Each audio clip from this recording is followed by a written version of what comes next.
casal muito rico que ia vir pro Brasil. Ou seja, ele não conhecia os dois. Ele foi apresentado por esse amigo e assim que ele teve contato com eles. Abre aspas. A Ghislaine mandou um e-mail perguntando quem eram as pessoas que eu mais admirava no Brasil. E eu fiz uma lista com pessoas que eu achava bacana. Em um e-mail enviado por ele então a Ghislaine no dia 16 de dezembro de 2002, o Marcelo disse ter conseguido confirmar uma primeira agenda. Ele fala o seguinte: consegui confirmar o primeiro encontro. Luiz Fernando Levi, presidente da Gazeta Mercantil, na sexta-feira às 10 horas. Jorge Paulema está voltando de viagem nessa noite, então vou confirmar amanhã. Armínio Fraga, presidente do Banco Central, está entregando seu cargo nessa semana para Meirelles, seu sucessor, e talvez não seja capaz de participar, talvez no sábado. Você estaria disponível? Ou seja, batendo a agenda ali. E o próprio Marcelo confessou que de fato ele chegou a se encontrar com o Epstein e com a Ghislaine quando eles estavam aqui no Brasil, em um restaurante de São Paulo, e segundo ele, na época ele não sabia nada sobre os dois, não tinha notícia sobre os crimes que eles tinham cometido, e nessa época, para ser justo, realmente ele não tinha passado ainda pela primeira condenação, que foi em 2008, Então, realmente ele poderia não saber nada sobre o Jeffrey Epstein. E ele também disse que não acredita que os encontros que ele sugeriu realmente aconteceram, a não ser o do Levi, que foi confirmado, mas o Levi já faleceu, então não tem como confirmar isso agora. Então a gente tem que ir atrás de quem? Do Jorge Paulema e do Armínio Fraga. O Armínio Fraga falou para a BBC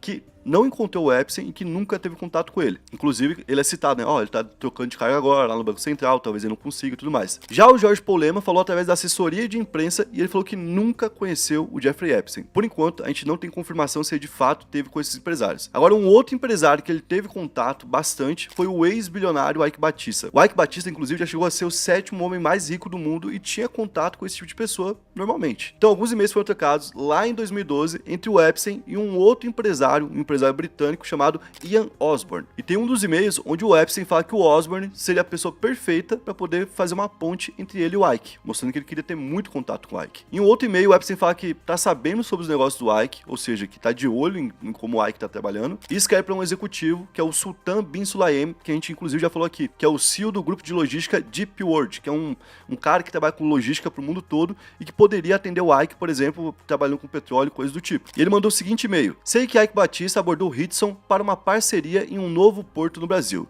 Ele tem problemas de caixa. Algum interesse? Ou seja, ele estava falando sobre a possibilidade desse sultão investir em um porto aqui no Brasil através do Ike Batista. E quem estava fazendo a venda desse negócio era o Epstein. Certo? Não saiu. O sultão falou que não queria fazer o negócio. Não saiu. Mas a gente podia ter um porto hoje aqui construído e tudo isso teria começado lá com o Epstein, fazendo uma ponte entre o Ike Batista e um cara lá, um sultão, tá ligado? Mano, é inacreditável o quanto que ele estava envolvido em coisas que, inclusive, não tinham a ver com esse escândalo dele sexual. Depois disso, ainda tem mais citações ao Ike e no ano seguinte, em 2013, o Epstein falou pro Osborne que estava em uma das ilhas dele, no Caribe, e que ele poderia convidar o Ike para um almoço e também o Elon Musk.